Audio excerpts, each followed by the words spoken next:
오늘 은혜 받으실 하나님의 말씀 고린도전서 9장 1절에서 15절까지의 말씀입니다. 고린도전서 9장 1절부터 15절까지의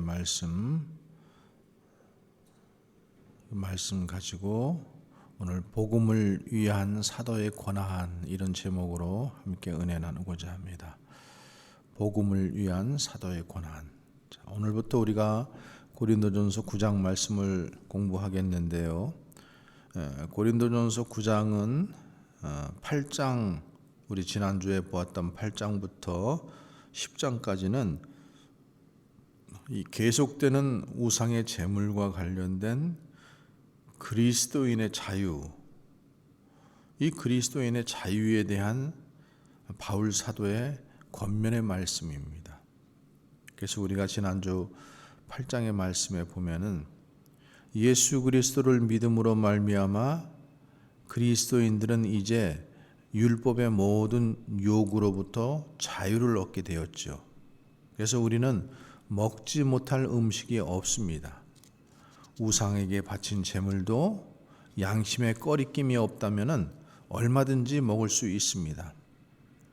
그런데 바울은 이와 같은 자유를 행함에 있어서 먼저 형제 사랑의 원칙을 제시했습니다.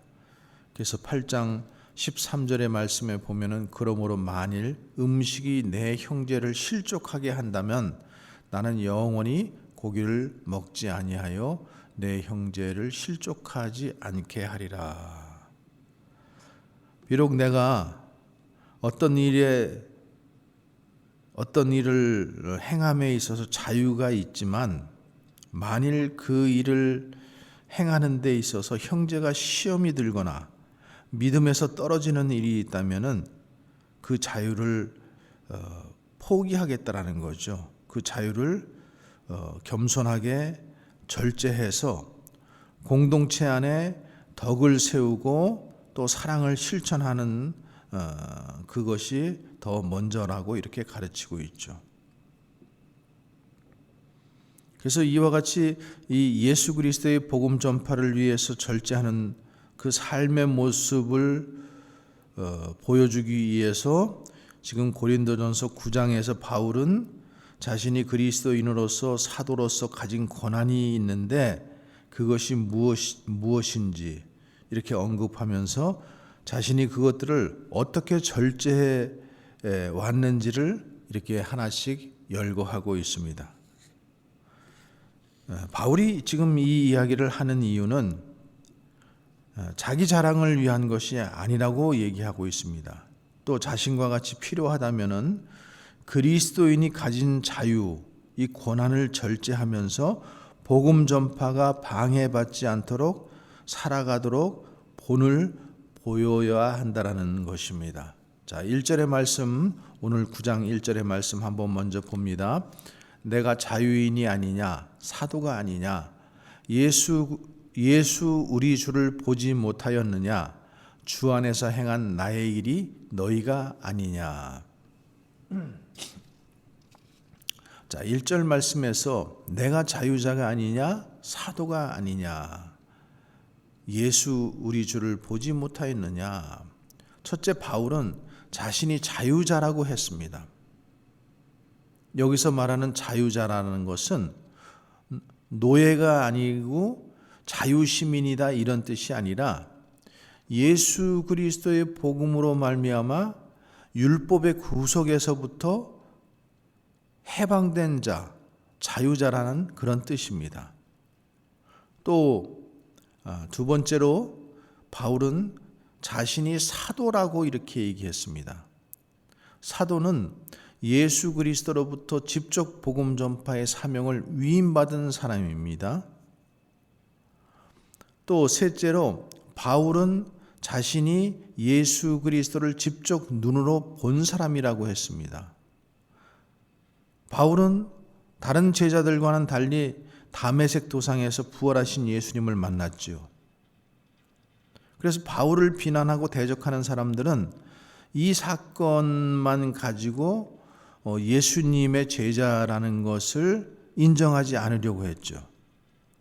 그런데 바울은 내가 다메섹 도상에서 부활하신 주님을 만났고 그 주님으로부터 내가 직접 이방의 사도로 임명을 받았다라고 하는 거죠.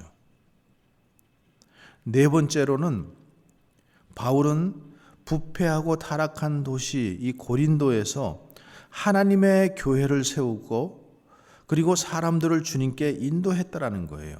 그래서 1절 말씀에서 지금 바울은 자신이 자유자요, 사도요, 예수님을 본 자요, 그리고 교회를 세운 자라고 이렇게 강조하고 있습니다. 그리고 이제 바울은 자신을 비난하는 자들에게 이와 같은 위치에 있는 자로서 자신이 가진 권한이 무엇인지를 지금 열거합니다. 그래서 4절 말씀 봅니다. 우리가 먹고 마실 권리가 없겠느냐. 여기서 말하는 먹고 마시는 권리라고 하는 것은 아무 것이나 제한 없이 원하는 것을 먹고 마시는 자유로운 권리를 의미하는 것이 아니라 지금 바울이 말하는 것은 복음 전파하는 사도들이 가진 권한, 즉 교회 공동체로부터 먹고 마실 음식을 공급받을 권한을 말하는 거예요. 베드로나 요한 같은 사도들은 기도와 말씀을 가르치고 복음 전파하는 일에 전념을 했어요. 그리고 교회는 이 사도들이 온전한 일을 감당하도록 지원했습니다. 그래서 여기서 사도 바울이 자신도 사도로서 이와 같은 권한을 가진 자라는 것을 지금 얘기하고 있는 거예요. 물론 사도 바울은 데살로니가 교회와 빌립보 교회 성도들이 보내준 헌금을 통해서 생활하기도 했습니다. 그런데 바울이 또 그것뿐만 아니라 바울의 행적을 추적해 보면은 그는 자급자족하는 선교를 했어요. 자신이 직접 텐트 만드는 일을 통해서 생활비와 사역비를 마련했다라는 거죠. 그렇지만은 나도 사도의 권한이 있다라는 거죠. 내가 교회에서 기도와 말씀을 가르치고 복음 전파하는 일에 전념함으로 인해서 교회는 이 사도에게 온전한 이 일을 감당할 수 있도록 지원해야 하는 것이라는 거죠. 자, 5절의 말씀 봅니다. 우리가 다른 사도들과 주의 형제들과 게바와 같이 믿음에 자매된 아내를 데리고 다닐 권리가 없겠느냐. 바울도 다른 사도들과 베드로처럼 자기도 아내를 데리고 다닐 권한이 없겠느냐고 지금 반문합니다. 우리가 이 구절을 볼 때 베드로가 결혼을 했다라는 사실을 알 수 있죠.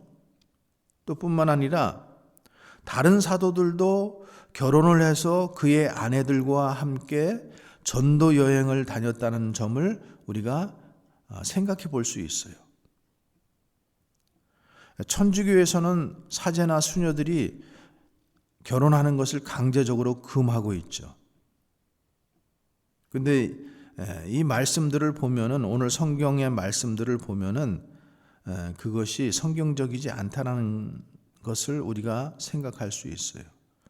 예수님의 제자인 사도들도 결혼을 해서 그들의 아내들과 함께 복음 전파의 사명을 감당했다라는 거죠. 그리고 여기 5절에 나오는 주의 형제들이라는 것은 문자 그대로 예수님의 육신의 형제들을 얘기합니다.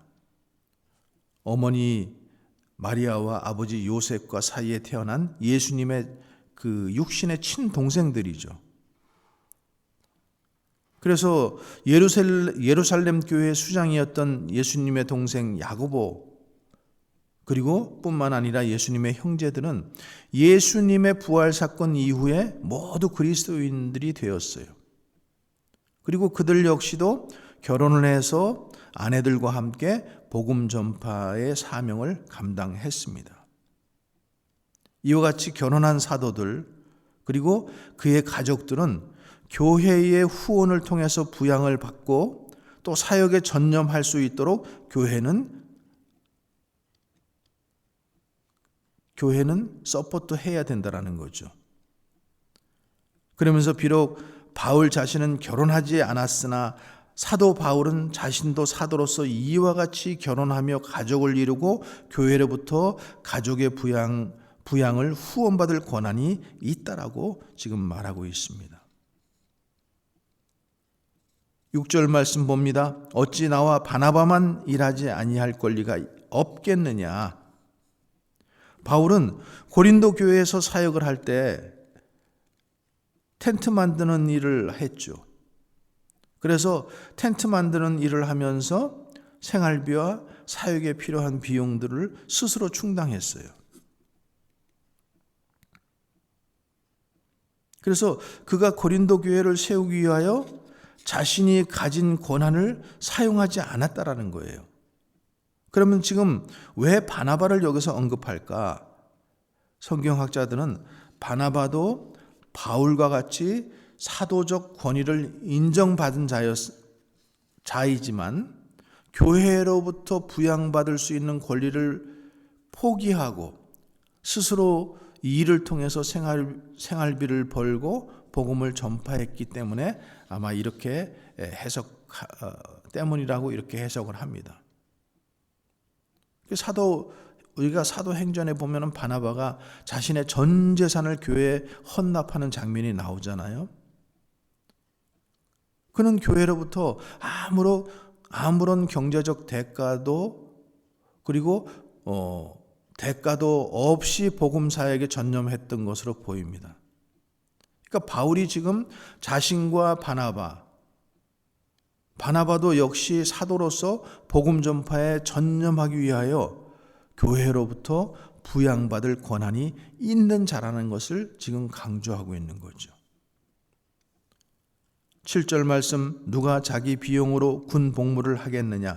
누가 포도를 심고 그 열매를 먹지 않겠느냐? 누가 양떼를 기르고 그 양떼의 젖을 먹지 않겠느냐? 바울은 지금 세상의 예를 통해서 얘기하면서 복음 전파하는 자들이 교회로부터 부양받을 권한이 있음을 지금 논리적으로 얘기하는 거죠. 세상에 병사로 부름받은 사람 중에서 자기 돈으로 군복 사고 군량미 구하고 무기 구입하는 사람이 어디 있겠습니까? 군인들은 모두 나라에서 주는 돈으로 살아가는 거예요. 또 포도나무를 심고 가꾸는 자는 공짜로 일하는 것이 아니라 그 나무의 열매를 먹는 거죠. 또 양떼를 기르는 자들도 마찬가지라는 거예요. 양떼를 기르는 목자는 공짜로 일하는 것이 아니라 그 양떼를 돌봄으로써 젖을 먹고 양떼의 그 털을 깎아서 그리고 돈을 버는 거예요. 그러니까 바울은 이런 예들을 통해서 하나님의 나라를 위해서 일하는 일꾼들 역시 복음으로 말미암아 먹고 살아야 한다는 것을 지금 이야기하는 거죠. 자, 8절과 9절, 내가 사람의 예대로 이것을 말하느냐? 율법도 이것을 말하지 아니하느냐? 모세의 율법에 곡식을 밟아 떠는 소에게 망을 씌우지 말라 기록하였으니 하나님께서 어찌 소들을 위하여 염려하심이냐? 예전에 팔레스타인 사람들은 곡식을 떨 때 이렇게 방아를 돌렸습니다. 그 방아를 돌리는데 사용한 가축이 소잖아요. 근데 애굽 사람들은 이 방아를 떨 때 소를 사용하는데 곡식을 떨 때에 그 입에 망을 씌웠어요. 그래서 망을 씌워서 그 곡식을 먹지 못하게 한 거죠. 근데 지금 율법은 뭐라고 말씀하시는 거예요? 곡식을 밟아 떠는 소에게 망을 씌우지 말라라고 지금 경고하는 거예요. 소들도 일하면서 굶주리면은 자신들이 일하는 현장에서 떨어지는 곡식을 자유롭게 먹게 하라는 거죠. 바울은 하나님께서 하신 이 말씀의 의도가 단순히 소를 위한 것이 아니라는 것을 얘기하는 거예요. 소를 위한 것이 아니라 그것은 인간을 위한 것이라고 이렇게 말씀하고 있는 거죠. 10절 말씀, 11절 말씀입니다. 오로지 우리를 위하여 말씀하심이 아니냐. 지금 그렇게 말씀하시는 것은 우리를 위해서, 소를 위해서 말씀하심이 아니라 우리를 위해서 하신다라는 거죠. 과연 우리를 위하여 기록된 것이니 밭가는 자는 소망을 가지고 갈며 곡식 떠는 자는 함께 얻을 소망을 가지고 떠는 것이라. 우리가 너희에게 신령한 것을 뿌렸은즉 너희의 육적인 것을 거두기로 과하다 하겠느냐. 무더운 여름에 밭을 가는 자는 가을에 수확할 소망을 가지고 열심히 일합니다. 그리고 실제로 가을이 오면은 자신들이 뿌린 씨앗이 열매를 맺는 것을 보고 기뻐하며 또 배부르게 먹습니다. 바울은 고린도 교회 성도들에게 자신이 예수 그리스도의 복음 전파를 위하여 일한 것을 떠올리게 하고, 그리고 만일 고린도 교회가 바울의 생계를 도왔다 할지라도 이것이 결코 성경적으로 잘못된 것이 아니라고 지금 말하고 있는 거예요. 바울은 자기가 사도로서 이와 같이 교회로부터 부양받을 권리, 세상 일하지 않고 하나님께서 맡겨주신 기도와 말씀, 그리고 교육하고 복음 전파하는 일에만 몰두할 수 있는 권리를 가지고 있었다는 거죠. 그런데 바울은 이 권리, 자신이 가진 권한을 사용함으로써 인해서 복음 전파에 방해가 될까 해서 이 권한을 때로는 쓰지 않을 경우도 있다라고 고백하고 있는 겁니다. 자, 12절 말씀입니다. 다른 이들로 너희에게 이런 권리를 가졌거든, 다른 이들도 너희에게 이런 권리를 가졌거든 하물며 우리일까 보냐. 그러나 우리가 이 권리를 쓰지 아니하고 범사에 참는 것은 그리스도의 복음에 아무 장애가 없게 하려 합니다. 바울은 자신이 이런 권한을 가지고 있는 것을 알고 있습니다. 그럼에도 불구하고 그는 교회에게 자신의 생계를 맡기지 않았어요. 오히려 손수 땀 흘려 일하면서 자신의 생활비를 공급했어요. 그래서 교회 안에 아무도 시험 드는 일이 없도록 했고 자신의 권한을 절제함으로써 교회 안에 덕을 세웠어요. 이와 같이 바울 자신의 권한과 자유를 행사하지 않은 것에 모범을 보이므로 그리스도인들이 절제하며 사는 것이 교회 공동체와 복음 전파에 얼마나 큰 유익이 될 수 있는가를 지금 가르치고 있는 거죠. 우리가 사는 이 시대, 사람들은 자신이 가진 특권을 어떻게 해서든지 휘둘려고 하고 또 그 특권을 사용하려고 합니다. 그래서 대접받기 좋아하고 남들보다 조금이라도 더 높은 위치 그리고 더 좋은 형편을 누리면서 살려고 해요. 그런데 바울은 자신이 가진 권리와 자유를 오히려 절제하며 살았다라는 거예요. 그는 사도로서 가진 특권, 그리스도인으로서 가진 자유, 이런 것들이 복음 전파에 방해받지 않도록 절제하며 살았다라는 거죠. 바울은 이것이 바로 예수 그리스도의 제자로서 부름받은 자들이 감당해야 하는 사명이라고 지금 말하고 있는 것입니다. 내가 가진 특권만 주장하기보다는 교회 공동체와 복음 전파의 유익을 위해서 우리 자신의 권리를 겸손하게 내려놓을 줄 아는 것, 그것이 하나님 나라 확장하는 일에 걸림돌이 아니라 디딤돌이 된다라는 것을 우리는 기억해야 합니다. 자, 마지막 본문 15절 말씀 봅니다. 그러나 내가 이것을 하나도 쓰지 아니하였고 또 이 말을 쓰는 것은 내게 이같이 하여 달라는 것이 아니라 내가 차라리 죽을지언정 누구든지 내 자랑하는 것을 헛된 대로 돌리지 못하게 하리라. 바울은 다른 사도들과 똑같이 그들이 누렸던 사도로서의 권리를 얼마든지 누릴 수 있다라는 거예요. 그런데 바울이 이런 권리를 하나도 쓰지 않았다라는 거예요. 그래서 바울이 지금 이렇게 말하는 이유가 무엇입니까? 자기를 알아달라는 말입니까? 아니면 지금부터라도 마땅한 사례를 지금 해달라고 하는 것입니까? 결코 그렇지 않다라는 거예요.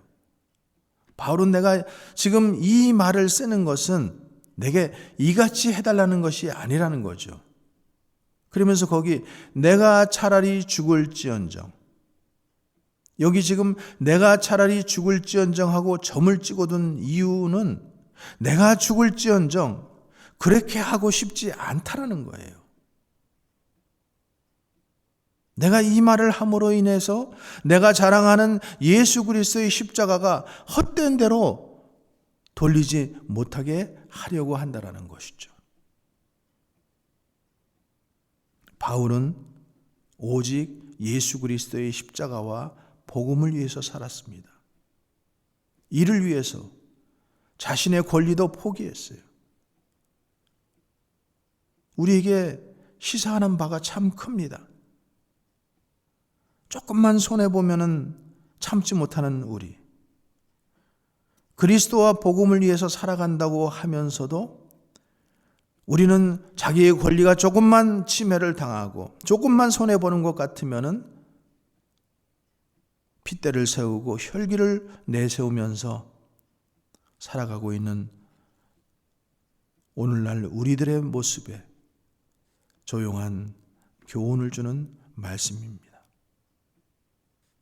성령 하나님께서 우리에게 은혜를 주셔서 우리 가운데도 사도 바울의 복음을 위하는 그 마음을 더딥혀 주시고, 그리고 우리도 복음을 위해서 자기의 자유를 쓰는 자들이 되게 하여 달라고 기도하면 좋겠습니다. 그래서 우리를 통해서 오직 복음의 능력이 온전히 나타나기를 주 예수 그리스도 이름으로 간절히 축원합니다. 기도하겠습니다. 이제는 우리 주 예수 그리스도의 은혜와 하나님의 사랑과 성령의 내주 교통 역사하시는 은혜가 우리에게 많은 권한들이 있지만은, 능력들이 있지만은, 내가 복음을 위하여 예수 그리스도를 위하여 그 가지고 있고 쓸 수 있는 권한들을 과감히 포기하고 오직 주님의 영광을 위해서 살아갔던 바울처럼 살기를 간절히 소원하는 주님의 백성들 가운데 이제로부터 영원토록 함께하여 주시옵기를 간절히 축원하옵나이다.